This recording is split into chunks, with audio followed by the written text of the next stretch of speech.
अच्छा देखें, अब हमारे पास दो बड़ी स्टोरेज कैटेगरीज हैं, प्राइमरी और सेकेंडरी। प्राइमरी का मतलब ये होता है कि वो वाली स्टोरेज डिवाइसेस जिनको माइक्रो प्रोसेसर डायरेक्टली एक्सेस कर सकता है। यानी कि हमने पढ़ा था कि RAM is part of micro processor. अगर आप अपने सिस्टम में से रैम निकाल देंगे, प्रोसेसर लगा होगा, तो ये बिल्कुल ऐसा होगा जैसे आपसे आपकी मेमोरी छीन ली गई है। तो वो फिर हम लिटरली कुछ भी नहीं कर सकते, ना शॉर्ट टर्म ना लॉन्ग टर्म।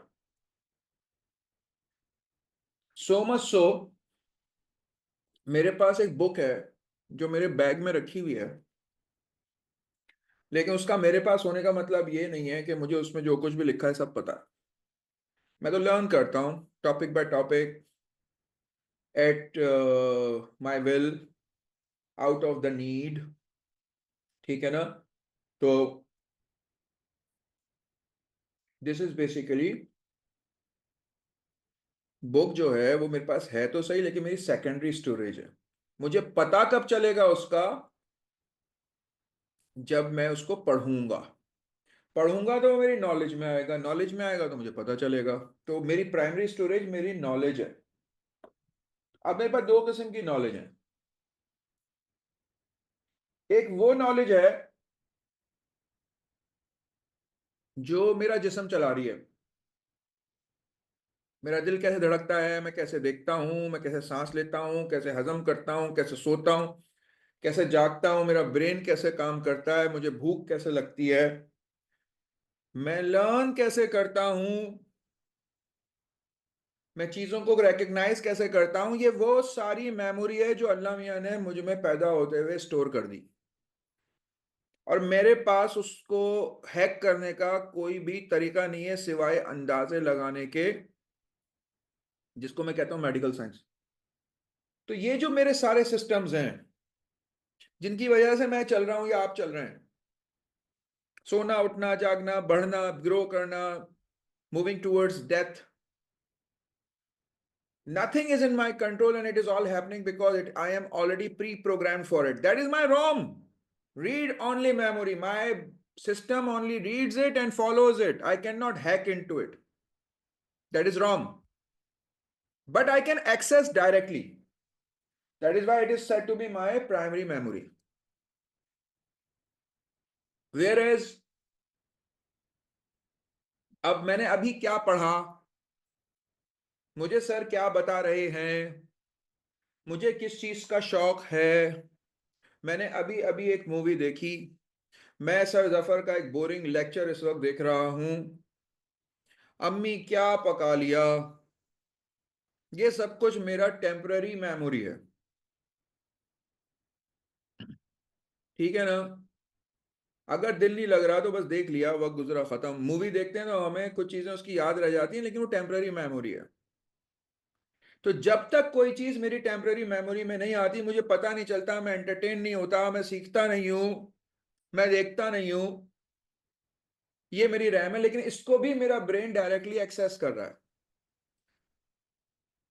अगर मुझे जो मेरे टेम्पररी रैम में जो कुछ भी रखा हुआ है, अगर मुझे उसमें से कुछ याद करना है, तो फिर मैं उसको अपनी परमानेंट मेमोरी में स्टोर करूंगा। उसको मैं बोलता हूं सेकेंडरी स्टोरेज। क्योंकि जब मैं सो जाऊंगा, उठ जाऊंगा, कल को वक्त दोबारा जरूरत पड़ेगी तो मैं उसको रेफर बैक कर सकता हूं। I hope that you got the idea. इस एंगल से कभी नहीं सोचा होगा आपने। तो प्राइमरी मेमोरी वो है जिसको हमारा सीपीयू जो है वो डायरेक्टली एक्सेस कर सकता है, और सेकेंडरी मेमोरी वो है जिसको वो डायरेक्टली एक्सेस नहीं कर सकता, यानी कि उसके डाटा को पढ़ने के लिए इसे इस डाटा को प्राइमरी मेमोरी में रख के पढ़ना पड़ता है। जब मैं एक किताब खोलता हूं तो कंप्यूटर एक डिस्क पे फाइल खोलता है, उस फाइल को पढ़ता है और अपनी प्राइमरी मेमोरी में लाता है। मेरी आंखें उस टेक्स्ट को देखती हैं और पढ़ना शुरू कर देती हैं, वो प्राइमरी मेमोरी में आ जाती है, तो फिर मेरे दिमाग को पता चलता है। तो now get out of this analogy thing, just get straight with it. So primary storage के दो वो हैं एरियाज, रैम एंड रोम। ठीक है? RAM and Rome.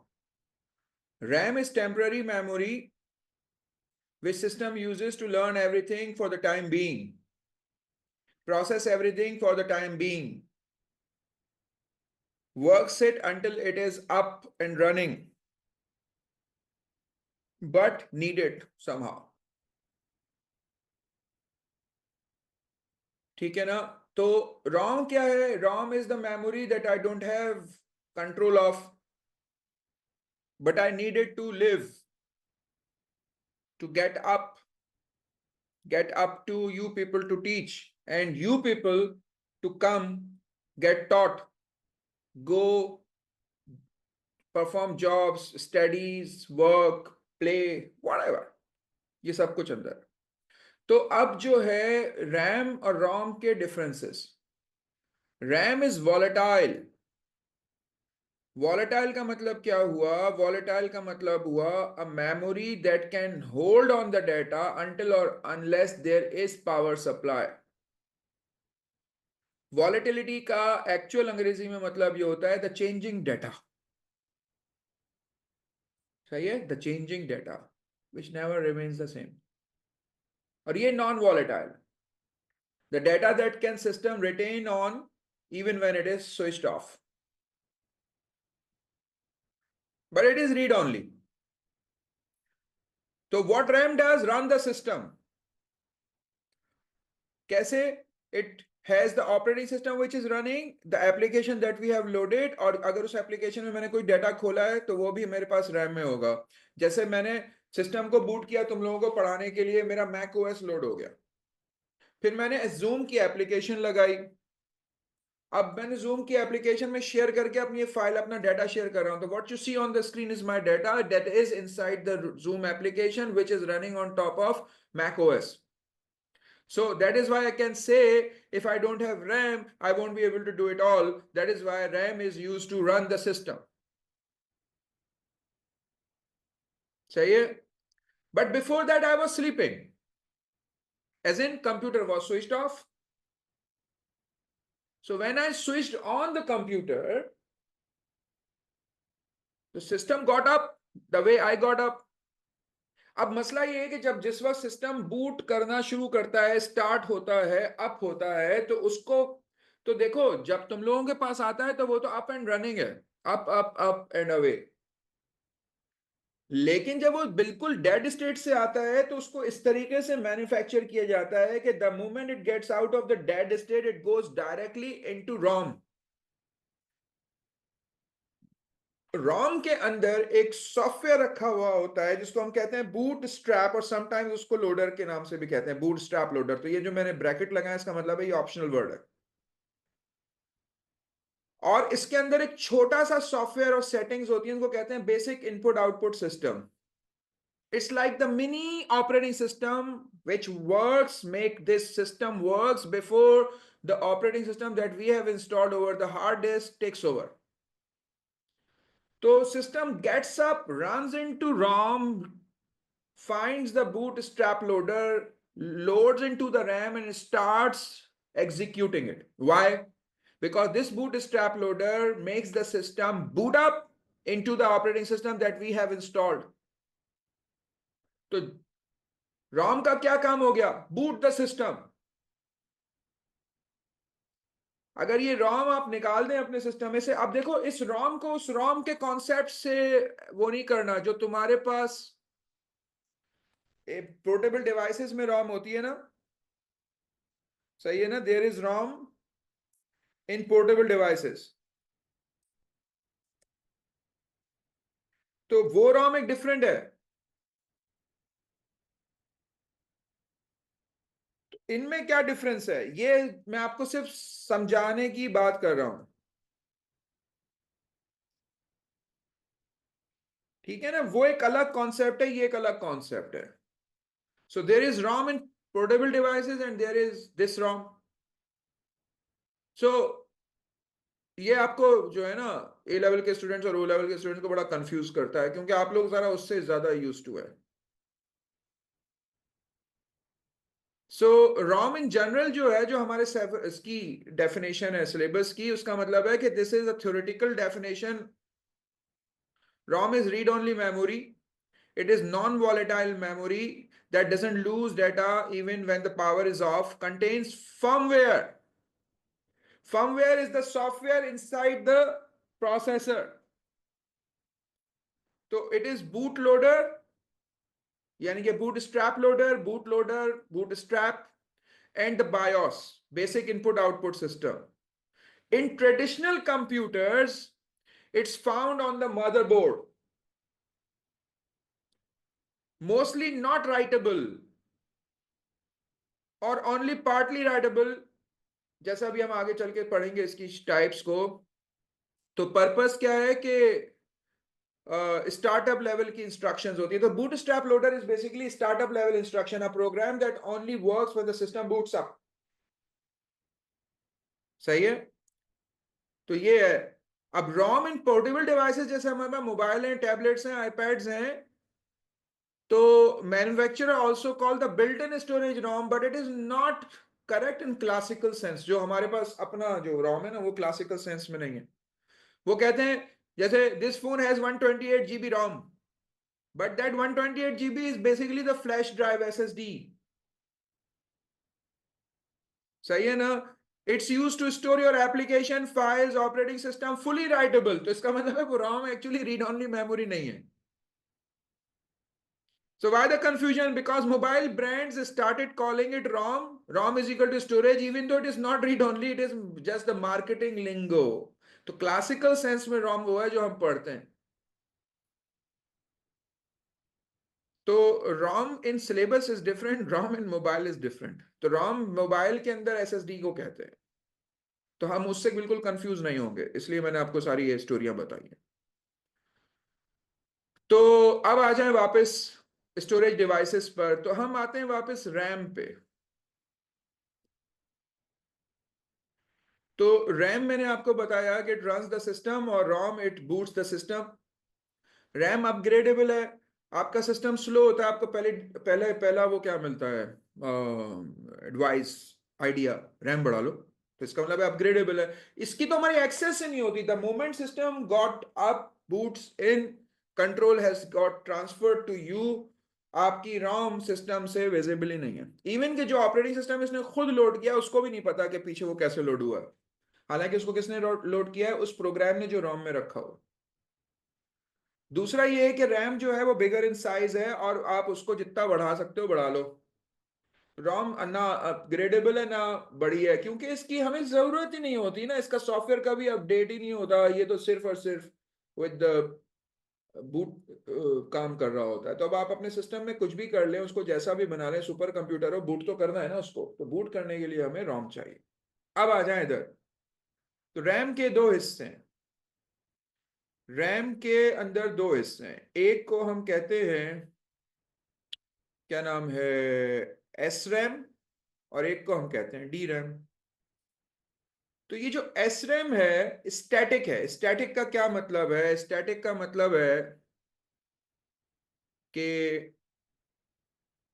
प्रोसेसर के अंदर है, इनसाइड द सीपीयू. इसको हम कहते हैं कैशे मेमोरी. अब देखें, एक्चुअली एक इंस्ट्रक्शन जब ट्रेवल करती है ना रैम से towards processor, fetch decode execute होने के लिए, तो उसको कुछ टाइम लगता है. उस टाइम को हम कहते हैं लोड हो रहा है, लोड हो रहा है, लोड हो रहा है. और उस टाइम में वो टाइम भी शामिल होता है जो सेकेंडरी स्टोरेज से वो प्रोग्राम लोड होके रैम में आके फिर प्रोसेसर में आने के लिए इस्तेमाल हो रहा है.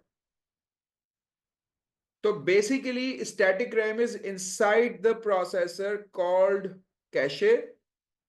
सो दिस इज कैशे मेमोरी. ठीक है.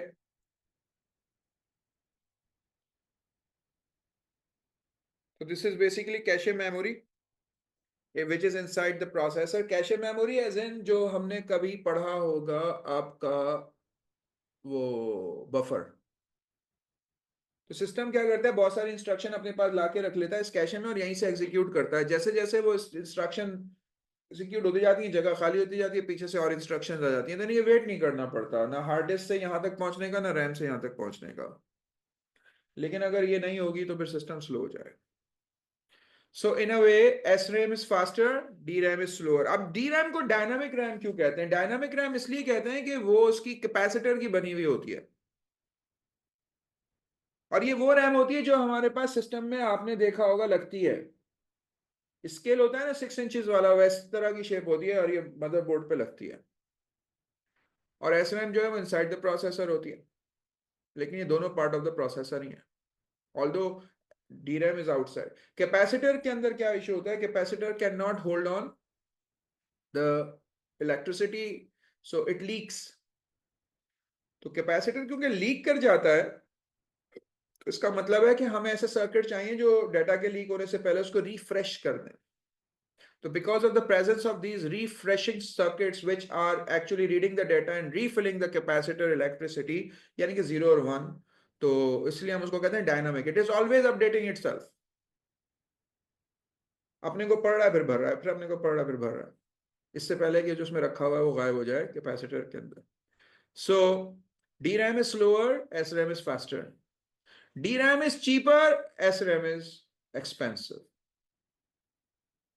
तो DRAM is basically main memory है, RAM। और SRAM क्या है, कैशे है, cache memory inside the processor. SRAM can not be upgraded until unless आप पूरा प्रोसेसर निकालें दूसरा लगा दें। और SRAM हमें बहुत ज्यादा चाहिए भी नहीं होती है, लेकिन हमारे पास DRAM जो है वो अपग्रेडेबल भी है, चेंजेबल भी है, जितनी ज्यादा हो बेहतर है। अब ROM की टाइप्स पे आ जाएं। ROM की टाइप्स, ये जो ROM है इसकी कुछ टाइप्स हैं। पहली है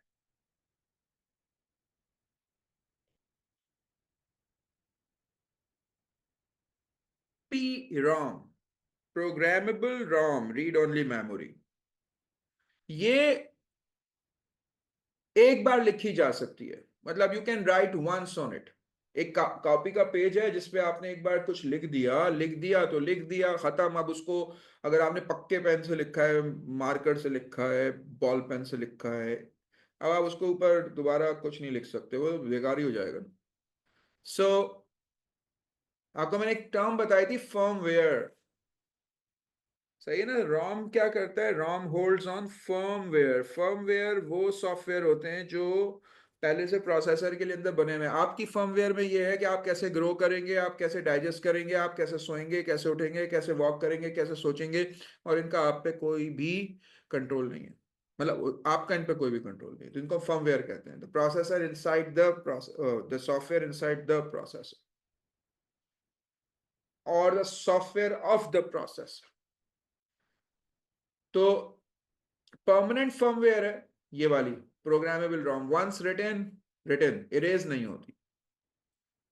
फिर आती है इलेक्ट्रॉनिक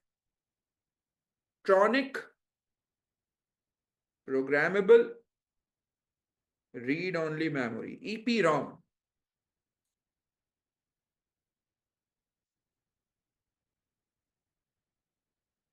आसान हो जाए बेटा फिर बात कर।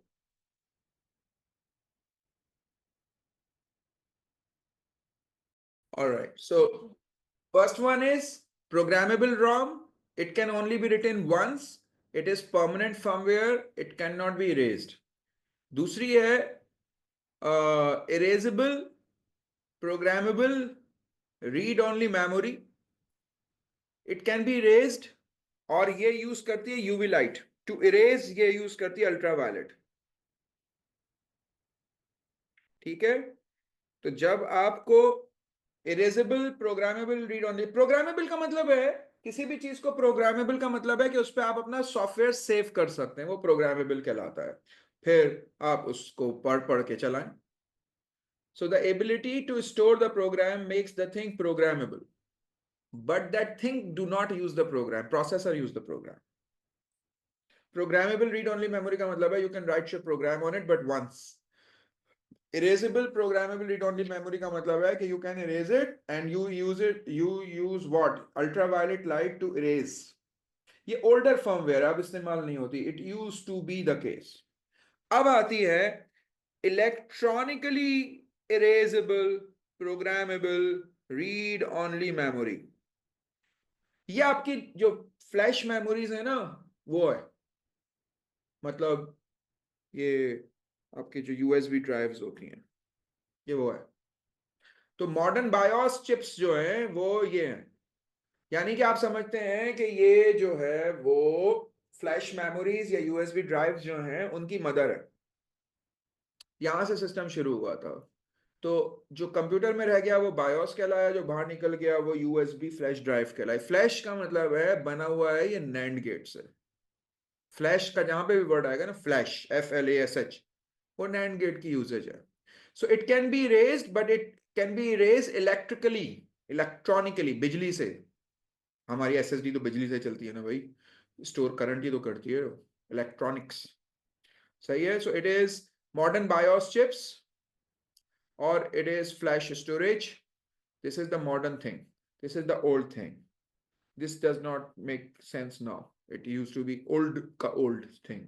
All right. So this is basically RAM and ROM. अब आ जाए इधर सेकेंडरी स्टोरेज। अब हम बात करेंगे सिर्फ और सिर्फ सेकेंडरी स्टोरेज की। This is secondary storage.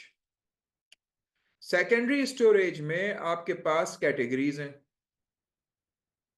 सही है। स्टोरेज डिवाइसेस कैटेगरीज क्या है इसकी? पहली कैटेगरी, थ्री कैटेगरीज हैं, मैग्नेटिक, सॉलिड स्टेट और ऑप्टिकल। तो जो जनाब हमारी मैग्नेटिक है वो क्या है? मैग्नेटिक का मतलब है एक डिस्क है आपके पास जिसपे आप डाटा को सेव करते हैं। Hard disk drive. Hard disk drive का मतलब है कि इसके अंदर एक प्लेटर यूज होता है मेटल का, वो हार्ड होता है इसलिए उसको हार्ड डिस्क ड्राइव कहते हैं। पहले एक होती थी फ्लॉपी ड्राइव, उसके अंदर जो चीज इस्तेमाल होती थी वो प्लास्टिक का एक सर्कुलर स्फीयर होता था, टुकड़ा होता था, which is so thin that if you hold it from one end it flips. That is why we used to call it flip flop, floppy drive. It flops. ठीक है। Hard disk को हम hard disk इसलिए कहते हैं कि इसमें अब वो प्लास्टिक यूज नहीं होती, रादर इसके अंदर प्लेटर यूज होता है। Platter, hard metal platter, spinning metal platter disk. So how it works? Data is stored magnetically on spinning metal platters. Uses in desktop computers, CCTV storage, servers, उनमें इस्तेमाल होता है। प्रॉस क्या है इसके? प्रॉस चीप है, SSD से सस्ता है, लार्ज कैपेसिटी है, टीबीज में आप इसको रख सकते हैं, लॉन्ग लाइफ स्पैन है। कौन क्या है? स्लोअर देन SSD है। SSD फास्टर है क्योंकि इलेक्ट्रॉनिकली होती है, ये तो मैकेनिकल है ना, इसमें तो डिस्क घूमेगी, हेड चलेगा तो डाटा पढ़ेगा। तो ये स्लो है, ये फास्ट है। ठीक है। मैकेनिकल पार्ट्स हैं तो ये फेल हो सकते हैं। जो चीज हिलेगी, चलेगी, घूमेगी, आगे बढ़ेगी, पीछे हटेगी, तो उसका मतलब है कि वो with the passage of time fail तो होगी ना बेटे।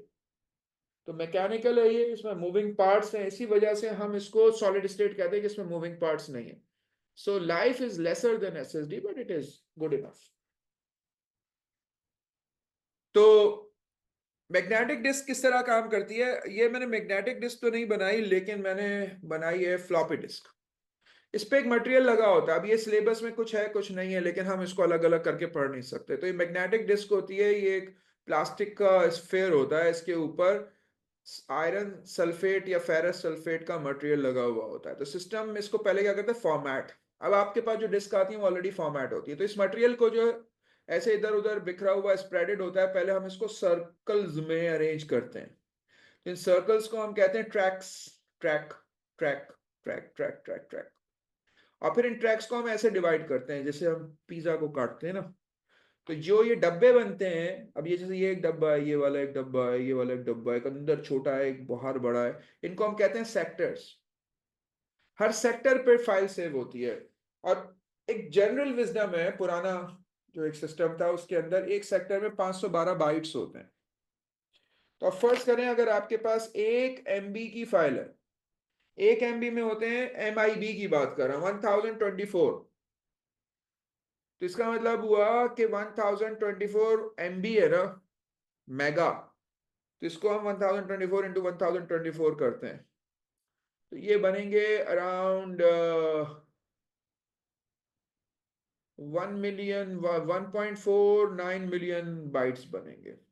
इसको अगर हम 512 से डिवाइड करें तो ये बने 2048। तो एक MB की फाइल 2048 सेक्टर्स पे कॉपी होगी। तो इसका मतलब है कि अगर 1 MB की फाइल 2048 सेक्टर्स पे कॉपी होगी, तो जो एक हमारे पास 4K की फाइल होती है ना, वो तकरीबन 23 MB की होती है। तो वो 47,104 सेक्टर्स पे सेफ होगी। ये वाला इसका सीन है 23 MB की। तो ये जो फ्लॉपीज होती थी 23 MB की होती नहीं थी, तो 1.24 MB की होती थी, जिसको हम फॉर्मेट करते थे तो 1.22 रह जाता था। तो ये था इसका सीन। अब मैग्नेटिक है तो चार्ज, अब ये जो फेरस सल्फेट है ज़ाहिर है चार्ज डिस्चार्ज हो रहा है। तो ये हेड, अब फर्ज करें ये इसका लेटरल व्यू है, डिस्क का लेटरल व्यू है, साइड से आप देख रहे हैं। ये हेड इस पे है, ये जैसे ये मैंने हेड बनाया ना, ये तो हेड आगे पीछे मूव कर रहा है, ये डिस्क स्पिन करती है, स्पिन स्पिन स्पिन स्पिन, और ये हेड आगे पीछे मूव करके किसी भी सेक्टर से डाटा पढ़ लेता है। तो ये देखें, मैंने आपको एक एनालॉजी बताने की कोशिश करी है कि ये अगर हमारी डिस्क है लेटरल व्यू और ये इस पे हेड है, तो ये हेड और डिस्क के बीच का जो डिफरेंस है ना वो 3 नैनोमीटर है। 3 नैनोमीटर इतना छोटा होता है कि आपका अपना जो एक बाल है, बाल सर का बाल, हेयर स्ट्रैंड जिसको आप बोलें, वो 10 नैनोमीटर का होता है। और एक डस्ट पार्टिकल जो है ना वो 7 नैनोमीटर का होता है। इससे आप अंदाजा लगाएं, इसलिए हार्ड डिस्क के अंदर डस्ट जा सकती है और वो फिर हेड के और सरफेस के बीच में घुस सकती है, खराबा कर सकती है, सरफेस खराब कर सकती है। इसलिए हार्ड डिस्क को क्या करते हैं ये लोग, सील कर देते हैं और उसको अंदर से वैक्यूम बना देते हैं। So hard disk spins, head moves back and forth, so it is magnetic.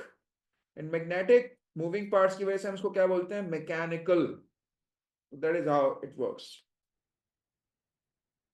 अब आ जाए एसएसडी पे। एसएसडी जो है इसको हम कहते हैं solid state, because there are no moving parts, it is solid state. ठीक है, सॉलिड स्टेट ड्राइव या फ्लैश ड्राइव भी कहते हैं इसको। अगर ये हार्ड डिस्क के मुकाबले पे होती है तो उसको एसएसडी कहते हैं, सॉलिड स्टेट ड्राइव। अगर अगर ये पोर्टेबल होती है फ्लॉपी के मुकाबले में तो उसको हम कहते हैं flash drive. So it uses no moving part, that is why we call it solid state. Uses non-volatile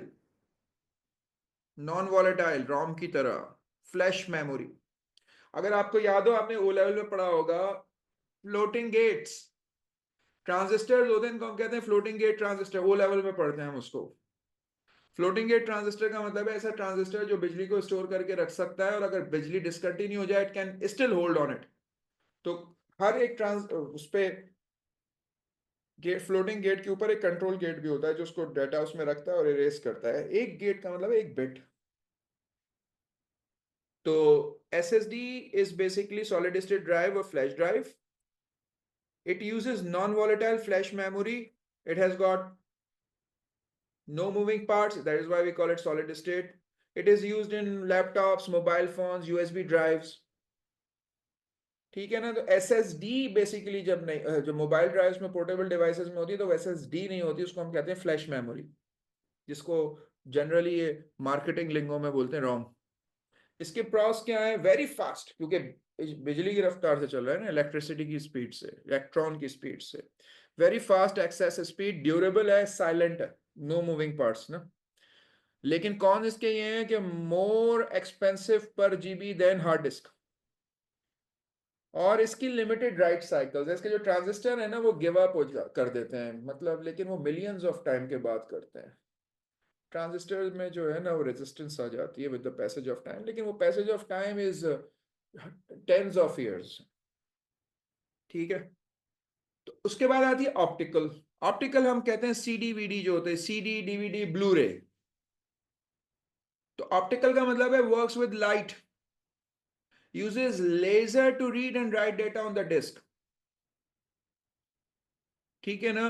तो ये मीडिया डिस्ट्रीब्यूशन के लिए, मूवीज के लिए, गेम्स के लिए, पिक्चर्स के लिए ज्यादा इस्तेमाल, सॉफ्टवेयर के लिए ज्यादा इस्तेमाल होती है। इसका पर्पस ये होता है कि बस एक बार लिख दो तो उसको हमें अपडेट नहीं करना।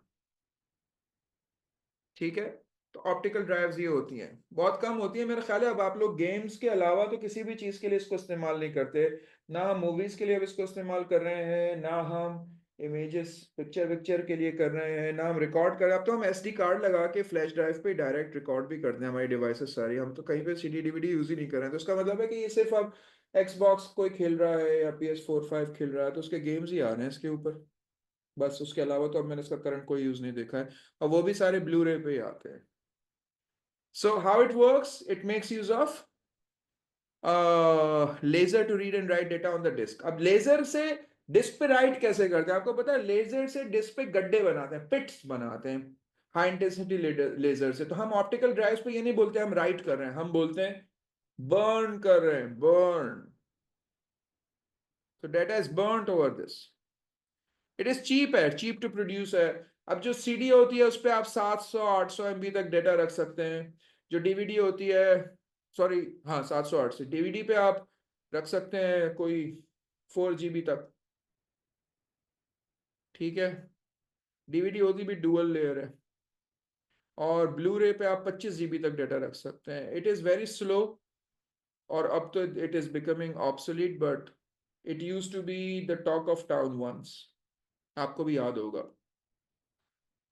तो अब हमने रैम वर्सेस रोम पढ़ लिया, और हमने जो है डी रैम एस रैम भी पढ़ लिया। हमने इसके P ROM, erasable P ROM और इलेक्ट्रिकली इरेजेबल पी रोम भी पढ़ लिया। और हमने उसके बाद स्टोरेज डिवाइसेस, जो सेकेंडरी स्टोरेज डिवाइसेस हैं, उनको भी पढ़ लिया। परमानेंट डेटा कीपिंग होती है इनके ऊपर, H D D, S S D, और ऑप्टिकल है।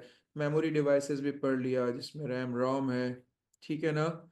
तो अगर आपसे कोई सिनेरियो देके बोला जाए कि आप क्या चूज करेंगे, तो आप उसको उसकी स्पीड पे, उसकी कैपेसिटी पे, उसकी कॉस्ट पे, उसकी यूजेज पे, if you want to distribute a software, neither of hard disk और S S D is cheaper, rather C D DVD का आप यूज करेंगे।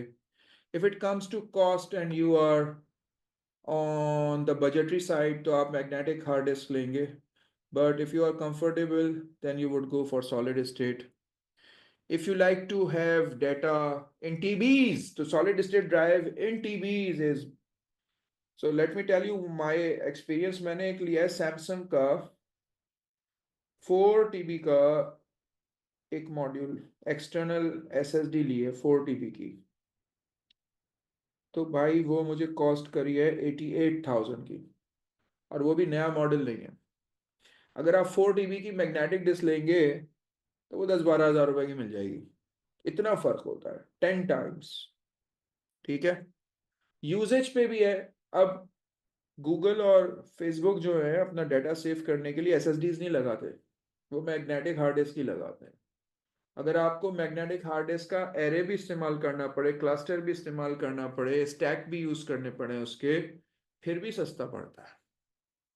सही है। So that is how the things work in here. तो ये है सारा। तो ऑप्टिकल ड्राइव मैंने आपको बता दिया, सॉलिड स्टेट ड्राइव भी बता देते हैं। सॉलिड स्टेट ड्राइव में क्या होता है कि आपके पास ट्रांजिस्टर्स में डाटा सेव होता है। Transistors basically devices that can store on the data, transistors. अब इन ट्रांजिस्टर्स की ग्रिड्स बनी हुई होती हैं, रोज एंड कॉलम्स। हर एक रो और कॉलम का जो इंटरसेक्शन है, उस पे एक डब्बा है, उस डब्बे में एक ट्रांजिस्टर लगा हुआ है। ये डाटा को इलेक्ट्रॉनिकली स्टोर कर रहा है। हर ट्रांजिस्टर के 3 हिस्से हैं, कंट्रोल गेट, एक इंसुलेटर लेयर है, और एक फ्लोटिंग गेट है। Floating gate holds on the data, control gates जो है वो इस डाटा को अपडेट करते हैं, यानी कि राइट करते हैं या इरेज करते हैं। इनके बीच में इंसुलेटर होता है, तो जैसे इंसुलेटर हटता है, कंट्रोल गेट डाटा को अपडेट करता है, फिर इंसुलेटर बीच में आ जाता है। तो these three makes one transistor. और ये जो आप देखते हैं ना, 3 नैनोमीटर 4 नैनोमीटर की फैब्रिकेशन हो रही है और सिस्टम बन रहा है, तो वो ट्रांजिस्टर का साइज होता है।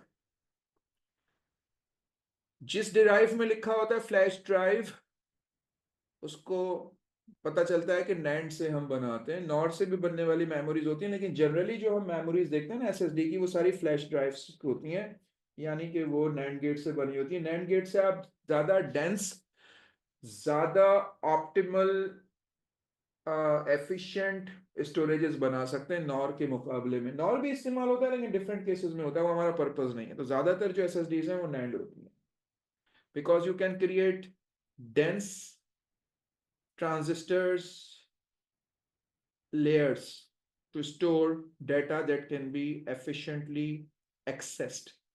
if it is NAND flash drive. तो इन ट्रांजिस्टर्स को हम कहते हैं floating gate transistors because they have got floating gates in it. इससे ज़्यादा आपको इसकी डिटेल में नहीं जाना। अब आ जाएं आप इधर, ये है आपकी जनाब ऑप्टिकल ड्राइव्स। तो पिट्स क्रिएट होते हैं, पिट्स गड्ढे। तो जब लेजर गड्ढे में से जाती है तो लेट से 1 होता है, जब वो ऊपर से जाती है, अब ये जो ऊपर जहां पे गड्ढे नहीं बने हुए उनको हम कहते हैं लैंड। तो ये सीडी है, डीवीडी है और ब्लूरे है। So what DVD stands for, तो ये है बेसिकली, सीडी होता है कॉम्पैक्ट डिस्क, डीवीडी होता है डिजिटल वर्सटाइल डिस्क। अर्लियर जो है इसको डिजिटल वीडियो डिस्क भी कहा जाता था, लेकिन अब इसको डिजिटल वर्सटाइल डिस्क भी कहा जाता है। इसको लोग गानों के लिए इस्तेमाल करते थे, इसको मूवीज के लिए इस्तेमाल करने लगे। ब्लू-रे को ज्यादा डाटा यानी कि अच्छी वाली मूवी, अच्छे वाले गेम्स 4K के लिए इस्तेमाल करने लगे। फिर अल्टीमेटली ये तीनों ही आउट हो गई, ब्लू-रे अब सिर्फ गेम्स वेम्स में रह गई है। ठीक है ना। तो डीवीडी को वर्सटाइल क्यों कहते हैं कि इसमें हम वीडियोस मूवीज भी रख सकते हैं, सॉफ्टवेयर भी रख सकते हैं, गेम्स भी रख सकते हैं, फाइल्स भी रख सकते हैं, any type of digital data रख सकते हैं। तो हम यहाँ पे जब एक हाई इंटेंसिटी लेजर से लिखते हैं तो बेसिकली हम पिट बनाते हैं, पिट। तो उसको हम कहते हैं बर्न कर रहे हैं, बर्न। ठीक है। अच्छा, इन सब में रीराइटेबल भी होते थे, डीवीडी ज्यादातर रीराइटेबल होती थी। CD right one, CD ROM एक उसको कहते थे, सीडी RW रीड राइट। अरे पता पता नहीं क्या क्या किस किस दौर से हम लोग गुजरे। बहरहाल, तो ये है सारा सीन।